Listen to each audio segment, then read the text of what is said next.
जी बेटे सारे आ गए, स्टार्ट करें हम।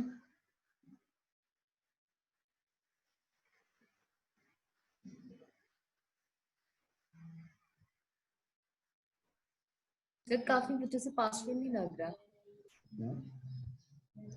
लिंक लिंक काफी नहीं बच्चे लिंक को ये दोबारा काफी बच्चे कनेक्ट नहीं कर पा रहे पासवर्ड से।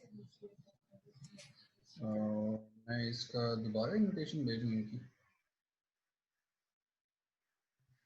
जी भेज दे। दोबारा भेज देता हूँ मैं इसको।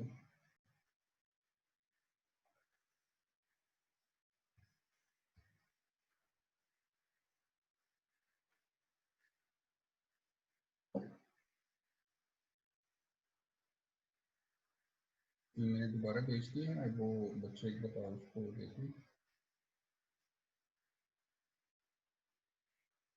वाली मीटिंग ज्वाइन करें या इसी पे वो खुद ही आ जाएंगे?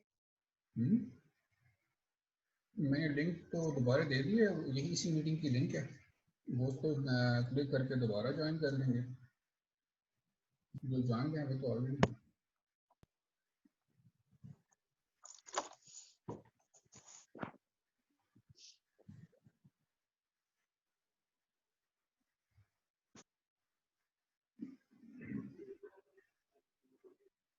आप लोग का खाना खा लिया आप लोगों ने? सर रोजा है। ओह सॉरी सॉरी, अच्छा चलें फिर तो हमारे लिए दुआ कीजिएगा ज़रूर, ठीक है बेटे।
जी स्टार्ट करें बेटे हम।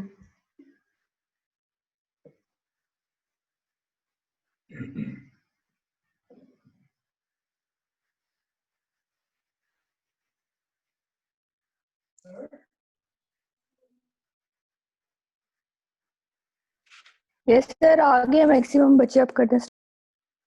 चलें जी, तो बेटे ये हाइपोथेटिकल सेल नंबर 1 था जो कि हम इससे पहले डिस्कस कर रहे थे। अब हम उसके बारे में हमने डिस्कस कर लिया और अब हम एक दूसरे हाइपोथेटिकल सेल की तरफ आते हैं और वो हाइपोथेटिकल सेल है नंबर 2। हम इसके एग्जांपल लेते हैं। This is our hypothetical cell number 2।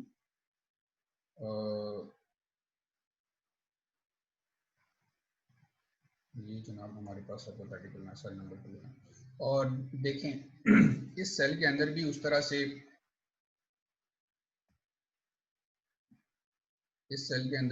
से जो है वो न्यूक्लियस है और न्यूक्लियस के अंदर जनाब उस तरह से जेनेटिक मटेरियल है, ठीक है। और उस तरह से जेनेटिक मटेरियल है और जेनेटिक मटेरियल के में जो है इस दफ़ा जो है वो जीन एक्सप्रेस हुआ, ठीक है। और वो जीन जो है आफ्टर एक्सप्रेशन उसने ट्रांसक्रिप्शन की और फिर ट्रांसलेशन हुई और वो पर्टिकुलर प्रोटीन्स बने और वो प्रोटीन जो है वो बनने के बाद बेटे आके यहाँ पे सेल मेम्ब्रेन के अंदर इंसर्ट हो गए और आफ्टर इंसर्शन वो प्रोटीन्स क्या कर रहे हैं कि वो जो है सोडियम को सेल से बाहर और पोटाशियम को सेल के अंदर लेके आ रहे हैं। जल्दी जल्दी इस वजह से बता रहा हूँ कि ऑलरेडी ये वाला जो स्टेप है ये मैं ऑलरेडी पहले सेल में डिस्कस कर चुका हूँ। इसमें क्या हो रहा है कि 3 सोडियम जो हैं वो सेल से बाहर आ रहे हैं और 2 पोटेशियम जो हैं वो सेल के अंदर कंसंट्रेट हो रहे हैं, जिसकी वजह से क्या हो रहा है कि इंट्रासेलुलर जो है वो पोटेशियम कंसंट्रेशन जो है वो हाई हो रही है, हाई पोटेशियम। और एक्स्ट्रा सेलुलर फ्लूइड के अंदर जो है वो क्या हो रहा है कि हाई सोडियम कंसंट्रेशन ऑलरेडी ज़्यादा है। और ये जो चैनल है, ये जो ट्रांसपोर्टर है, ये क्या कर रहा है कि ये बेसिकली सोडियम को बाहर लेके जा रहा है और पोटेशियम को सेल के अंदर लेके आ रहा है इसकी, और ये एक्टिवली कर रहा है। तो इस वजह से इसको हम सोडियम पोटेशियम एटीपेस पंप कर रहे हैं और ये पंप हमें पता है कितना परसेंट कितना कंट्रीब्यूट करता है, क्योंकि ये 3 सोडियम को लॉस करवा रहा है, 3 पॉजिटिव चार्ज लॉस करवा रहा है और जवाब में सिर्फ 2 पॉजिटिव चार्ज सेल के अंदर लेके आ रहा है।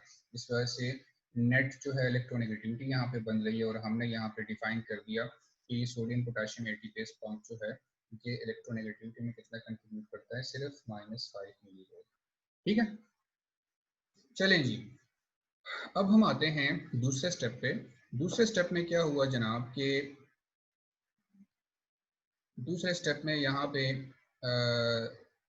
एक दूसरा जीन, इस सेल को मैसेज मिला और यहाँ पे एक दूसरा जीन एक्सप्रेस हुआ और वो जीन आफ्टर एक्सप्रेशन जब उसने ट्रांसलेशन की, ट्रांसलेशन की और उसकी वजह से पर्टिकुलर जो है वो चैनल प्रोटीन्स बन गए और वो चैनल प्रोटीन्स जब बने तो वो बनने के बाद आगे यहाँ पे मेम्ब्रेन के अंदर इंसर्ट होना शुरू हो गया, इस तरह से जनाब जी इंसर्ट होना शुरू हो गया।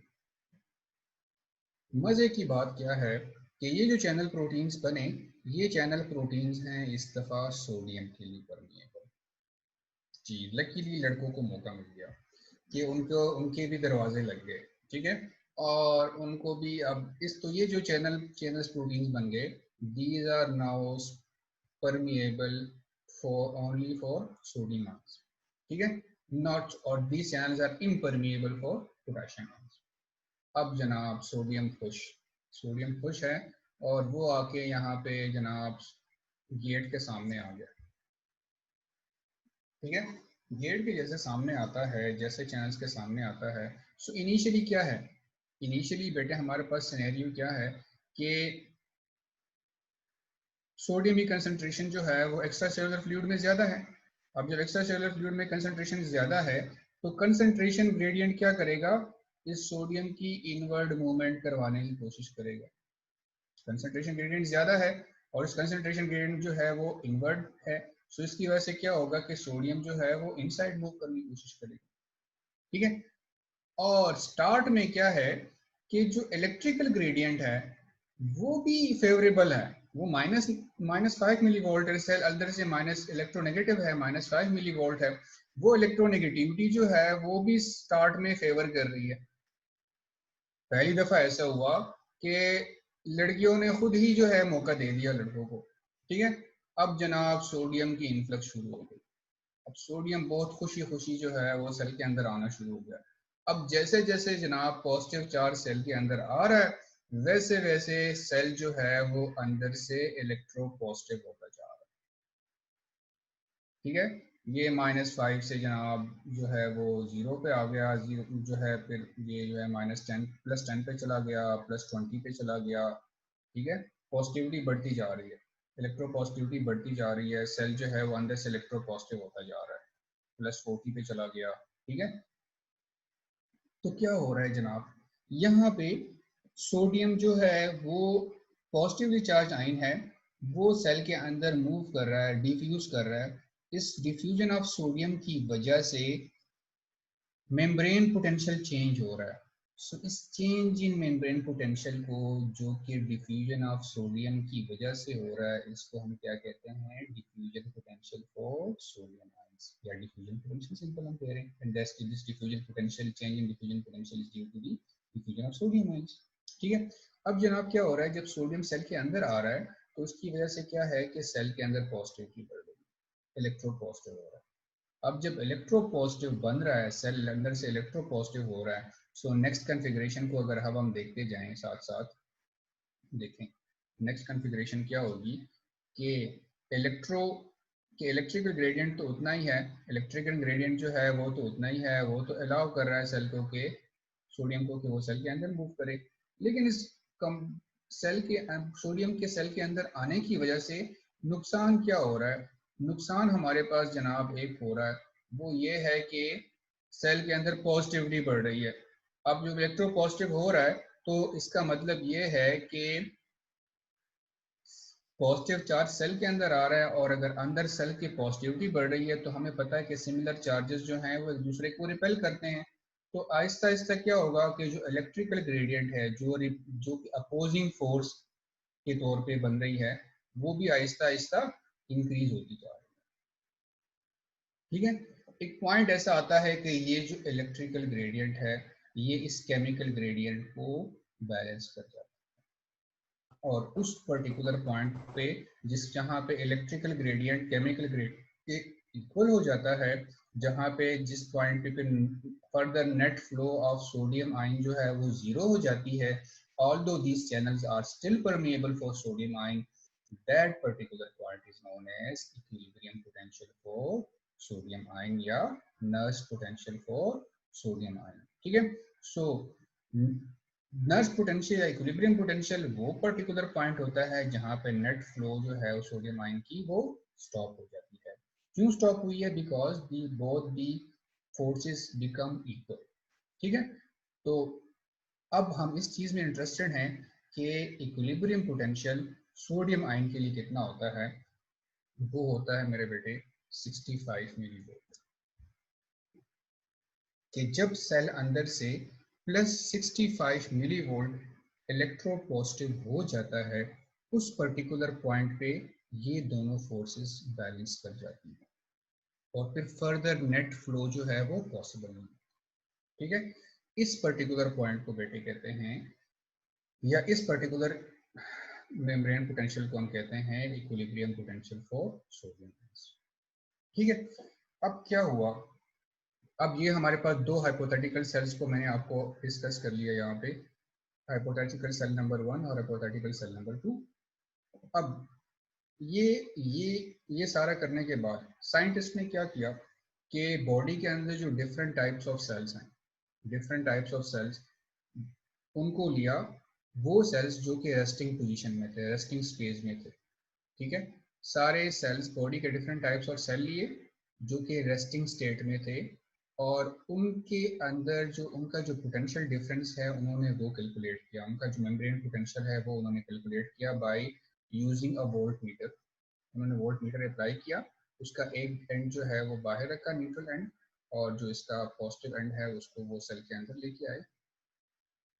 ठीक है, और उन्होंने डिफरेंट सेल्स का जो है मेम्ब्रेन पोटेंशियल मेजर किया, और इंटरेस्टिंगली क्या हुआ कि डिफरेंट सेल का जब उन्होंने रेस्टिंग मेम्ब्रेन पोटेंशियल मेजर किया तो उनको मिला resting membrane potential between -70 millivolt to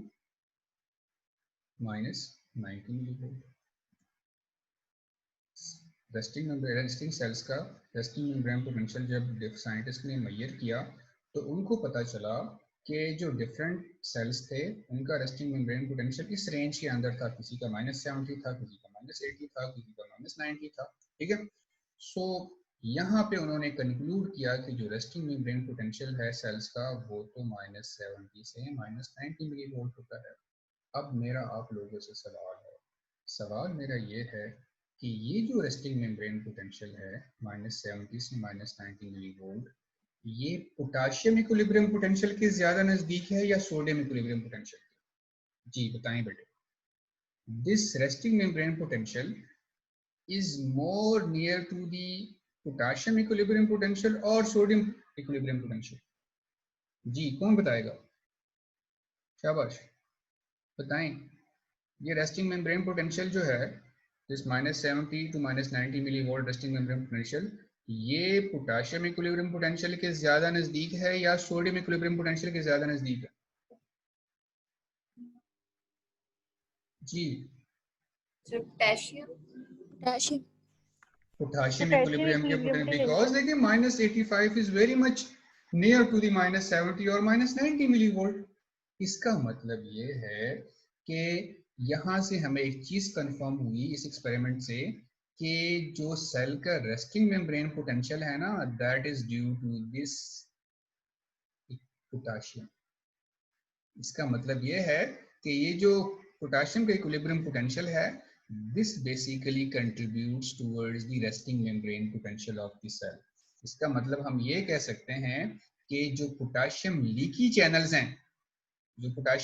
channels हैं, those are basically responsible for the maintenance of resting membrane potential or for the generation of resting membrane potential of the cell, not cell number 2। इसका मतलब ये है कि यही वाला है जो कि रेस्टिंग मेम्ब्रेन पोटेंशियल को मेंटेन कर रहा है, ठीक है। सो ये कहानी यहाँ पे हमें क्लियर हुई कि बॉडी के अंदर जनाब पोटाशियम लीकी चैनल्स प्रेजेंट होते हैं, सोडियम लीकी चैनल्स नहीं होते, बिकॉज रेस्टिंग मेम्ब्रेन पोटेंशियल जो है that is actually maintain by the potassium leaky channels, ठीक है, not by the sodium leaky channels. So इस वजह से बॉडी के अंदर जो लीकी चैनल्स हैं वो हमारे पास पोटाशियम के ही होते हैं। और रेस्टिंग मेम्ब्रेन पोटेंशियल को कौन जनरेट कर रहा है? वो बेसिकली पोटाशियम लीकी चैनल्स उसको जनरेट कर रहे हैं। मेरा सवाल ये है आप लोगों से, एक और सवाल बनता है, छोटा सा मासूमाना सा सवाल है, ठीक है। वो ये है मेरे बेटे कि जो हमने यहाँ पे एक बात बताई थी कि जनाब यहाँ पे ये एक सोडियम पोटाशियम एटीपेज पंप है और वो क्या कर रहा है, सोडियम को सेल से बाहर और पोटाशियम को सेल के अंदर फेंक रहा है, ठीक है। और आपको पता है इस वक्त हम लोग जो बैठे हुए हैं, हम लोगों के बॉडी के अंदर जितने सेल्स हैं, सारे के सारे सेल्स, वो सारे के सारे सेल्स जो हैं वो जितनी एनर्जी प्रोड्यूस कर रहे हैं ना, उस टोटल एनर्जी का 25% सिर्फ और सिर्फ ये पंप कंज्यूम कर रहा है। ये सोडियम पोटाशियम एटीपेज पंप उस टोटल एनर्जी का 25% कंज्यूम कर रहा है। और कंट्रीब्यूशन कितनी है इसकी? -5 मिलीवोल्ट। तो सवाल आता है जहन में कि इस सोडियम पोटाशियम एटीपेज पंप का फिर क्या रोल है in the maintenance of resting membrane potential? Question बनता है ना कि अगर तो एक तो 25% एनर्जी ले रहा है पूरी बॉडी का, ज्यादती भी कर रहा है, लड़कों को बाहर निकाला है, लड़कियों को अंदर लेके आ रहा है, जिसकी वजह से दोनों नाराज भी होते हैं, और साथ में क्या कर रहा है कि रेस्टिंग मेम्ब्रेन पोटेंशियल को भी नहीं मेंटेन कर रहा, उसको उसमें उसके डायरेक्ट उसकी कंट्रीब्यूशन भी डायरेक्ट नहीं है, क्योंकि सिर्फ -5 मिलीवोल्ट सेल को अंदर से इलेक्ट्रोनेगेटिव बना रहा है। तो बाद में हमें पता चला कि ये तो -85 मिलीवोल्ट जो इक्विलिब्रियम पोटेंशियल पोटाशियम का है, वो पोटाशियम लीकी चैनल्स हैं जो कि रेस्टिंग मेम्ब्रेन पोटेंशियल को जनरेट कर रहे हैं। फिर रेस्टिंग मेम्ब्रेन पोटेंशियल की जनरेशन में सोडियम पोटाशियम एटीपेज पंप का क्या रोल है? सवाल ये बनता है, तो कौन बताएगा इसका? जी जी सर शाबाश। क्योंकि ये इनिशिएट कर रहे, ये सारा जो है कंसंट्रेशन ग्रेडियंट जो है वो बना रहा है सोडियम को ज्यादा सेल में और वो बाय कम, उसकी वजह से फिर चैनल प्रोटीन्स पे काम करते हैं। वेरी गुड, बहुत अच्छा। बेसिकली यही तो है जो कि कंसंट्रेशन ग्रेडियंट क्रिएट करवा रहा है। अगर ये ना होता, देखो ऑलरेडी सेल के अंदर पोटेशियम ज्यादा है और ये और पोटेशियम सेल के अंदर लेके आ रहा है, तो एक कंसंट्रेशन ग्रेडियंट को क्रिएट करवा रहा है कॉन्स्टेंटली, जिसकी वजह से क्या हो रहा है, पोटेशियम लीक आउट कर रहा है और उसकी वजह से रेस्टिंग मेम्ब्रेन पोटेंशियल मेंटेन हो रहा है। तो इसका डायरेक्ट रोल नहीं है रेस्टिंग मेम्ब्रेन पोटेंशियल में, लेकिन इसका इनडायरेक्ट रोल है। रेस्टिंग मेम्ब्रेन पोटेंशियल में डायरेक्ट रोल ना कहने का ना होने का मतलब ये है कि ये डायरेक्टली इलेक्ट्रोनेगेटिविटी में कंट्रीब्यूट नहीं कर रहा, लेकिन उस इलेक्ट्रोनेगेटिविटी में इनडायरेक्टली कंट्रीब्यूट कर रहा है by increasing the concentration gradient, जो कि हमने कहा था एक फोर्स है जो जिसपे डिफ्यूजन होती है। सो यहाँ पे अगर आपसे कोई बेटे पूछे तो फिर आपका जवाब ये होना चाहिए कि sodium potassium ATPase form it actually helps in maintaining the concentration gradient across the cell membrane, which is basically the major factor involved in the diffusion of potassium ions out of the cell, ठीक है, जिसकी वजह से resting membrane potential generate हो जाता है। ठीक है, सो ये हमारा बेटे आज का लेक्चर था कि किस तरह से रेस्टिंग मेम्ब्रेन पोटेंशियल जनरेशन होती है, डिफ्यूजन पोटेंशियल क्या होता है, इक्विलिब्रियम पोटेंशियल क्या होता है, और मैंने आपको इक्विलिब्रियम पोटेंशियल को दूसरा नाम भी बताया, दैट इज नर्स पोटेंशियल। आप लोग बुक में पढ़ भी लीजिएगा, इक्वेशन को ना पढ़िएगा, कोई मसला नहीं है। अच्छा, उसके बाद फिर हमने चैनल्स को डिफाइन किया कि आयन चैनल्स हमारे पास तो कितने टाइप्स के होते हैं, गेटेड चैनल्स, अनगेटेड चैनल्स, और फिर हमने गेटेड चैनल्स की कुछ टाइप्स फर्दर सब टाइप्स पढ़ी, जिसमें हमने वोल्टेज गेटेड चैनल्स को बताया, हमने लाइगेंड गेटेड चैनल्स का बताया, हमने सेकंड मैसेंजर गेटेड चैनल्स का पढ़ा। ठीक है, सो ये बेटे हमारे पास ओवरऑल था कि किस तरह से रेस्टिंग मेम्ब्रेन पोटेंशियल बॉडी के अंदर जनरेट हो जाता है। ठीक है, यहाँ तक किसी का कोई भी क्वेश्चन हो, किसी बात की समझ ना आई हो तो यू कैन जी, कोई भी क्वेश्चन हो, किसी का किसी बात की समझ ना आई हो, क्लियर है सबको मेरे बेटे? यस। चलें, वेरी गुड। तो अभी आप लोग जो है ना इसका फिर मैंने पीपीटीज के अंदर आखिर में बुक का बताया हुआ है और बुक पेजेस का भी बताया हुआ है, वही चैप्टर नंबर 1 ही है सेल फिजियोलॉजी वाला लिंडा बुक से, तो उसको बेटे आप लोग काइंडली पढ़ना शुरू कर कीजिएगा, और उसमें जो है जहाँ जहाँ पे फिर आपको समझ नहीं आएगी तो हम कल उसको दोबारा डिस्कस करेंगे। ठीक है मेरे बेटे? सर एंडोसाइटोसिस और एक्सोसाइटोसिस के भी पेजेस मेंशन कर दें प्लीज। जी जी, वो भी आज मैं मेंशन कर देता हूँ। ठीक है, चलें, तो ये हो गया। उसके बाद हम अभी 4 बजे दोबारा मिलेंगे प्रैक्टिकल के लिए। ठीक है, थोड़ी देर तक। चलें, ओके बेटे, थैंक यू, अल्लाह हाफिज़ फिलहाल के लिए।